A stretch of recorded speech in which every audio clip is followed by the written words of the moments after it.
গতকালকে জম্মু কাশ্মীরে জঙ্গিরা যে 30 জন সাধারণ মানুষকে মারলো, এটাকে শুধুমাত্র একটা আতঙ্কবাদী ঘটনা হিসেবে দেখলে চলবে না। যেসব জঙ্গিরা ওই 30 জন মানুষকে মারলেন, সেখানে 4 থেকে 5,000 মানুষ ছিল। তারা দেখে দেখে হিন্দুদের মেরেছে। তারা প্যান খুলে চেক করেছে সে হিন্দু কিনা, তাদের আধার কার্ড দেখেছে, তাদের নাম জিজ্ঞাসা করেছে। আর শুধুমাত্র পুরুষদেরই মেরেছে, মহিলাদেরও মারেনি, বাচ্চাদেরও মারেনি। একজন মহিলা যখন বলছে যে আমার স্বামীকে যখন মেরে দিয়েছো আমাকেও মেরে দাও, তখন তারা বলে কিনা যা তোকে ছেড়ে দিলাম, তুই অমিত শাহ মোদীকে গিয়ে বল।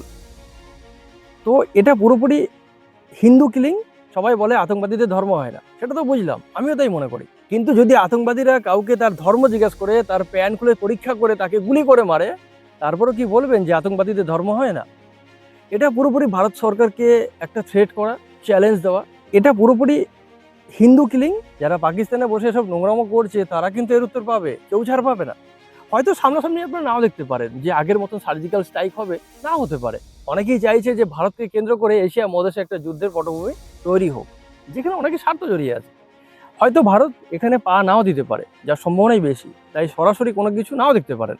কিন্তু এর উত্তর আপনারা ভবিষ্যতে হলেও দেখতে পাবেন যে যে পাকিস্তানে বসে যেসব জঙ্গি, যেসব আতঙ্কবাদীরা এসব কাজকর্ম করছে, তাদেরকে কিন্তু এর থেকে কয়েক গুণ বেশি মাসুল গুনতে হবে।